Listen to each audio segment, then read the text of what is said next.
USCHO.com. This is the USCHO Game of the Week podcast from U.S. College Hockey Online at USCHO.com. An in-depth look at this week's top college hockey matchup and a preview of the other big games. Welcome to the Game of the Week podcast for Thursday, December 17th, 2020. I'm Ed Trefzger alongside Jim Connelly. It's been a long wait for the Hockey East schedule to really get underway, but two of its top teams have a home-and-home series this weekend. And joining us now on Game of the Week podcast, the head coach of Northeastern University, that's Jim Madigan. Jim, before we get too deep into anything here, tell me how you're even playing hockey this weekend, because it's kind of a strange situation. Your team was not scheduled to play. Providence was going to play UMass. Some switches here and there, presto, and you're now going to play two games against Providence this weekend. Take me through that whole process.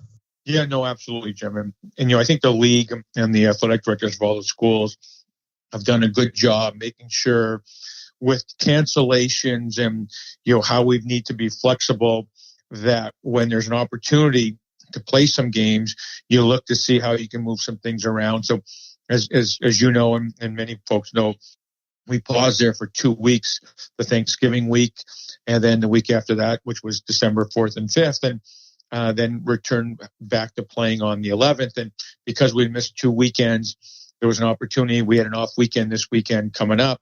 There was an opportunity for us to play two games. And so with reshuffling of the deck and looking to see, some teams maybe played a little bit more than others.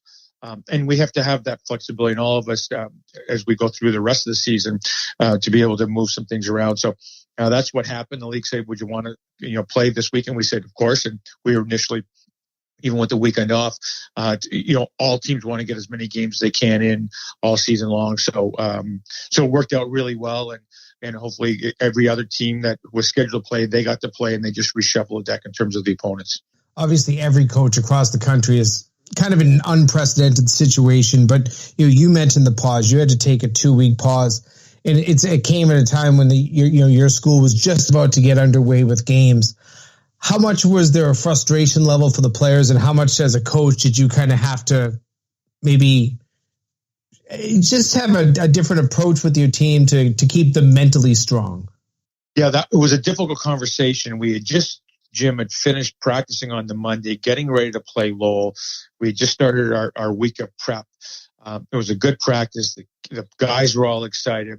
And then that evening, I got a text from our athletic director. It was at 8:30 saying emergency, Zoom call at 9:00. So that's not a good thing when your athletic director sends you a text saying, hey, we need all the coaches to be on a call in half an hour. And, and the news came at that point that it was, there was a little bit of an outbreak, not with our hockey program, but with some of the other programs. And from an athletics perspective, we needed to make sure we were protecting all our athletes. And, the school thought it was in its best interest that we paused. And so I certainly understood it. And, being on the administrative side at the House University for a long time, not that I've been involved in those types of conversations, but in sensitive conversations. And you're always looking out to do the right thing for your students, and in our case, the student athletes. So I understood it, but I knew that an hour later, we delivered the message as a coaching staff to our team at 10:00. And, there was disappointment. There was no doubt about it. They were disheartened, disappointed,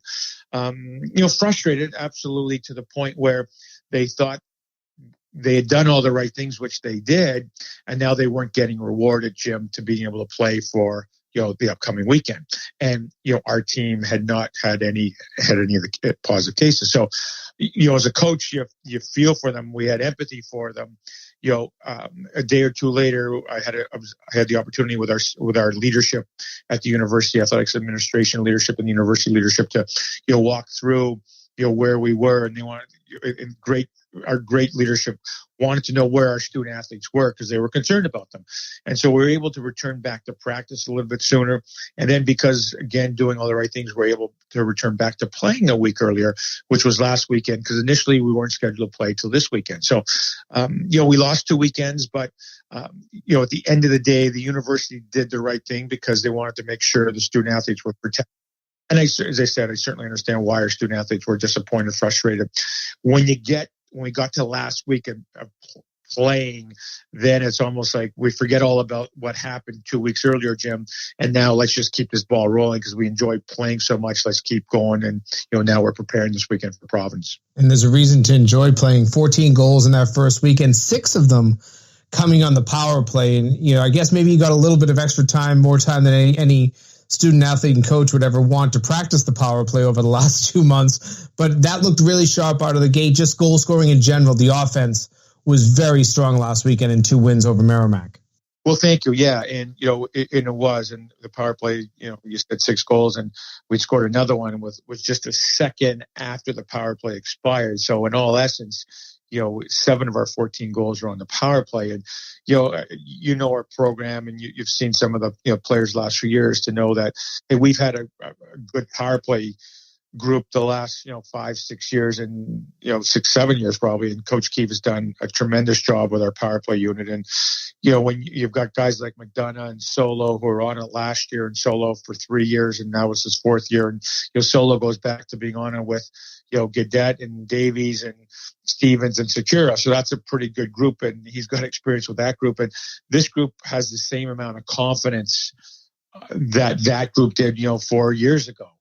When Solo was a freshman. So, we got some good looks. They have confidence. They're moving the puck well. And, in general, I thought our offense was very good. And we created some opportunities in both games, Saturday and Sunday. Sunday, we got a little bit behind the 8 ball with some, poor penalties and, careless stick infractions. And so we got behind. But then the second, third period, I thought our offense got back in gear. And I like our group offensively. It's maybe a little bit smaller than, say, last year's group, but I think we've got some pretty good quickness and speed and some skill up front. We're talking with Jim Madigan, head coach at Northeastern. In a typical season, you might have the occasional early game, but you're having a lot of games at odd times, 1 o'clock Saturday, 3:30 on Sunday. How does that change the pregame routine for the team? And as you know, players like to be in a routine and, go through that routine. And we've got a routine that's like pro football, right? They play every Sunday. Up until this year, we played every Friday and Saturday for the most part. And, you practice Monday through Thursday and away you go. So we talked about it earlier in the season that, hey, this is a unique year. Games are going to come when we're not expecting them. There's going to be changes from opponent to opponent, just based on on positive cases with some with teams and because of situations. So hey, be uncomfortable. Be comfortable with the uncomfortable is basically it, and be flexible. And it's kind of a where, when, and who mentality. When are we playing? Where are we playing? And who are we playing? And just be ready. And so when you haven't played in a long time, it's pretty easy to adapt to that mentality and philosophy because players just want to play at the end of the day. And so whether we're playing at 1 o'clock or 3:30 or 4 or 5 and 6 and 7, I think all those times are in play right now in our schedule. You just got to be ready to go. And it's the same for every opponent, whether you're home or away, you just got to be ready to play. The other thing that's different this year is playing in an empty building. You didn't have your usual crowd support at Matthews. On the road at Merrimack, nobody in the building. Is that changing things at all for you, or is it a case of once you're underway in the game, everybody's focused there? Yeah, for me, I just got to watch my language because they can hear it all over the building.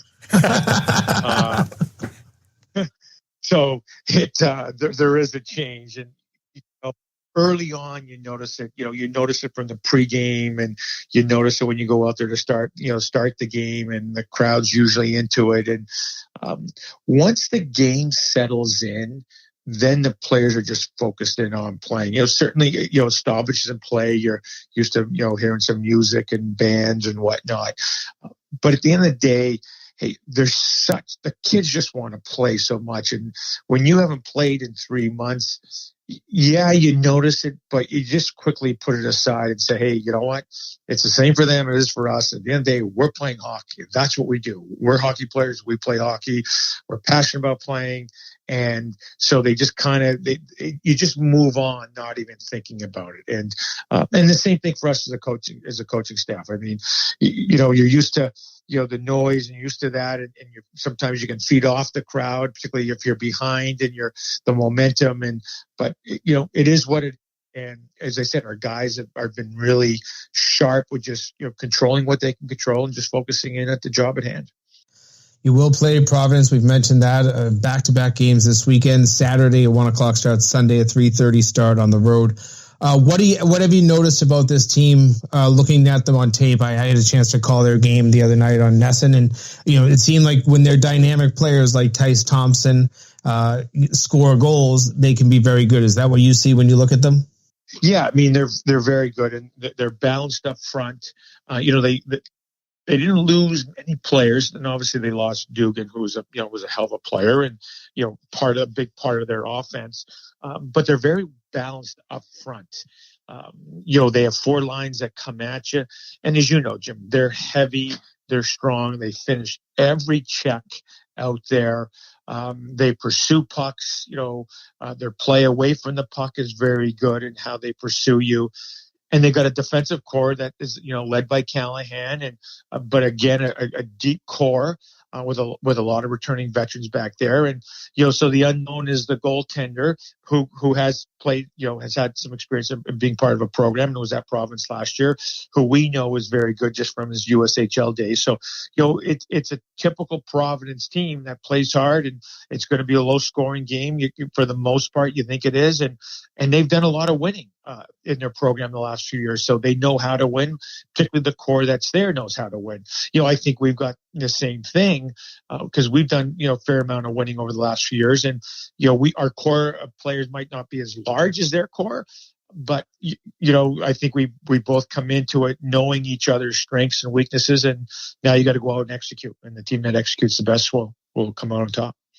Well, it should be a great series. 2 games against Providence. For the Huskies, Jim Madigan, we always appreciate being able to catch up. It's great to talk to you now because it means your team's finally on the ice playing games. That's a very good thing as well. Good luck this weekend. Have a happy holidays. If I'm sure we won't get a chance to touch base again, but we will touch base again, I'm sure, before the end of the season. Many thanks, Jim and Ed, and best to you and all your listeners for a happy holiday season also. More of the Game of the Week podcast in a moment. This is the USCHO Game of the Week podcast from US College Hockey Online. This is the Game of the Week podcast from USCHO.com. I'm Ed Trefzger alongside Jim Connelly. It was great talking with Jim Madigan, and what a series that's going to be this weekend. Saturday at 1 p.m. at Matthews Arena, 3:30 on Sunday at Schneider. And interestingly, it's really 2 contrasting teams. I think that Jim Madigan's team gets up and down the ice really well. They like to score goals, whereas Providence, haven't seen them last weekend. They are much more comfortable playing in a tight checking game, physical game, one where they can be opportunistic. They were very opportunistic Sunday against UMass Lowell and getting a 4-2 victory there. So, yeah, it's going to be, which style wins out here. I think it's going to be a hard-fought series that I'm really interested to watch both games. Also getting underway in Hockey East, Vermont finally gets its schedule underway, and they are going to have a couple of games at number 10 UMass. Yeah. If you go back to the beginning of the interview with Jim Madigan, I mentioned that, Northeastern, Vermont, neither of those teams were scheduled to play this weekend. It was supposed to be Providence against UMass, and the way to make it work the best was to have Vermont come straight down and go into Amherst and play them for a couple of games, and then have Providence come up and play the home and home with Northeastern. It made sense. It got 4 teams games instead of just 2. You're seeing this every single weekend in Hockey East, whether it's rearranging schedules, adding games for teams that didn't have any. This will go on for pretty much the entire maybe not the entire rest of the season, but at least the next month and a half. They want to try to get as many teams games right now, especially if you're behind, like a Northeastern having only played 1, a Lowell that's played 1, Vermont, Boston University both have 0. So you've got to find a way to get these teams to catch up in terms of number of games played. Not going to be very many non-conference games on the schedule. Really, only one is a pure non-conference matchup. That's number 11 Quinnipiac has a pair of games against number 13 Bowling Green State University.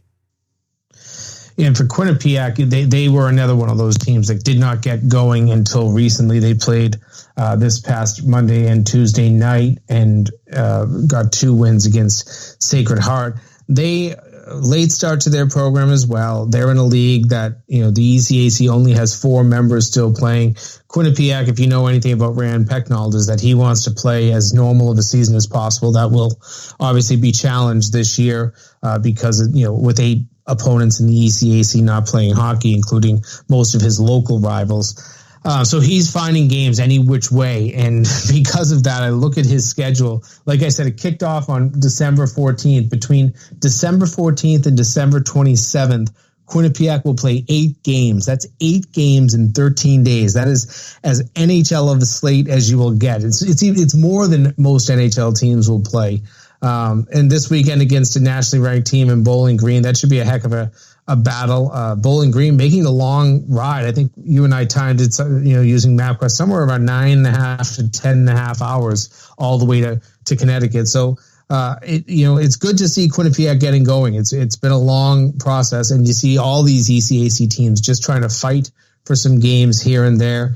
When you don't have a real natural league schedule to fall back on, that can be a struggle. It's good to see Quinnipiac going. Both those teams very impressive early. Bowling Green 6-1, 2 of those against Division III Adrian, and 1 against a lights out goalie. They could very well be 7-0. And Quinnipiac played Sacred Heart, which is one of the top teams in Atlantic hockey. I expected Quinnipiac to have the advantage, but they seemed just plain dominant.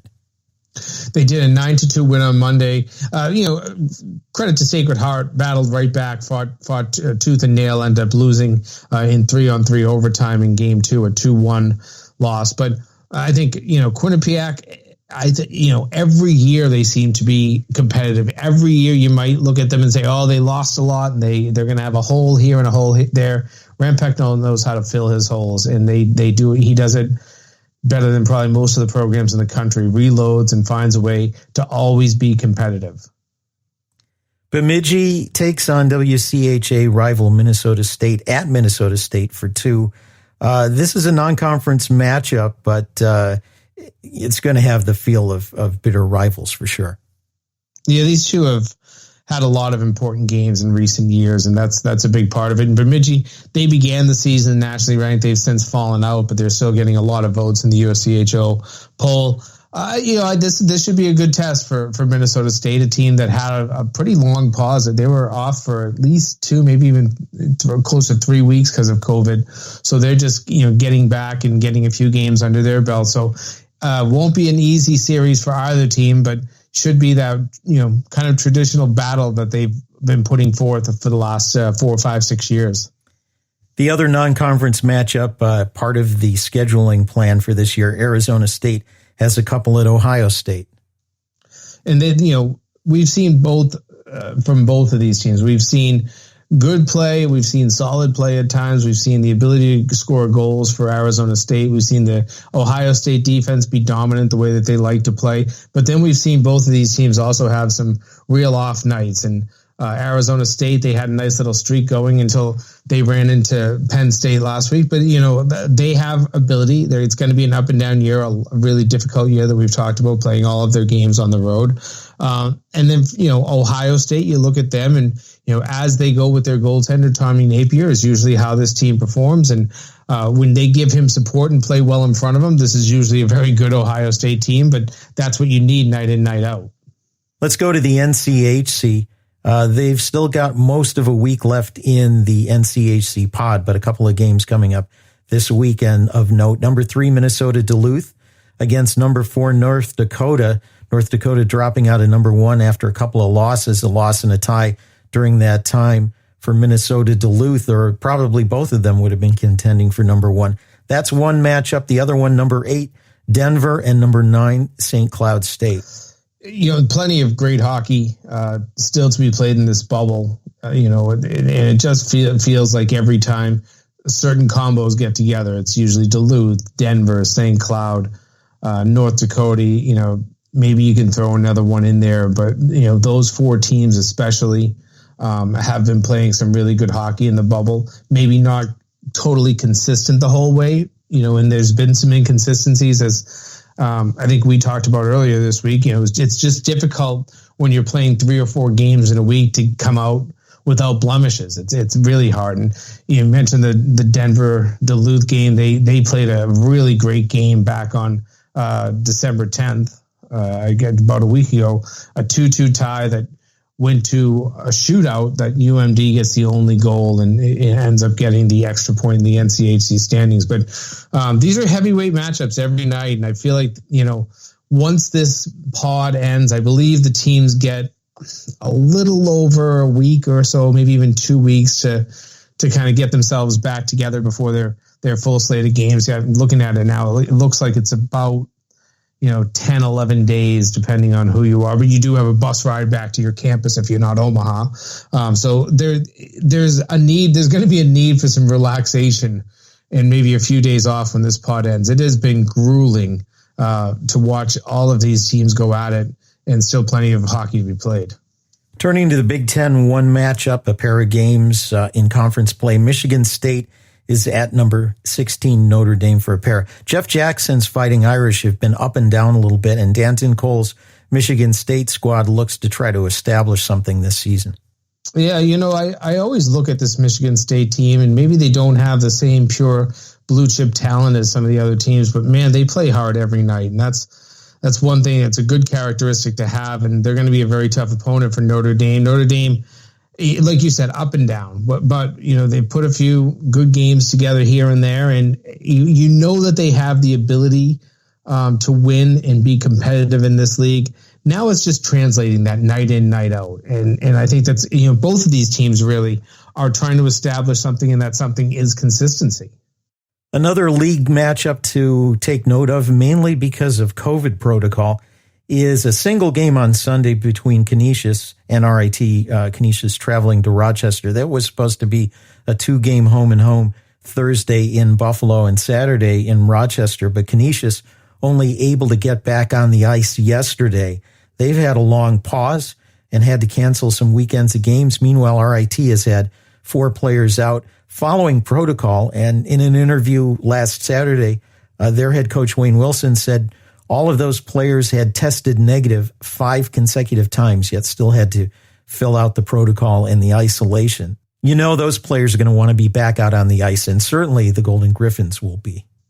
Yeah, that's what we're seeing here is every time teams that have to come back from these pauses, they do seem anxious and excited to get out there. But there's sometimes a little bit of rust, and that's I think what you have to guard against is that rust, and you don't want that to set in. And if you get a 2-game series, some of these teams come back and play a single game, but if you get 2, you hope that second night the rust is gone, because you've got to. This is going to be a season that you have to be able to kind of pick up at any moment's notice and be able to gear yourself to the situation that's at hand. And maybe, you look at Hockey East, some of these teams thought they might have had, if you're a player, you're looking at the schedule and you said, I got 2 weeks off now. Now you have 4 games over that time. So you just have to be able to adjust on the fly and kind of a chameleon in this weird environment.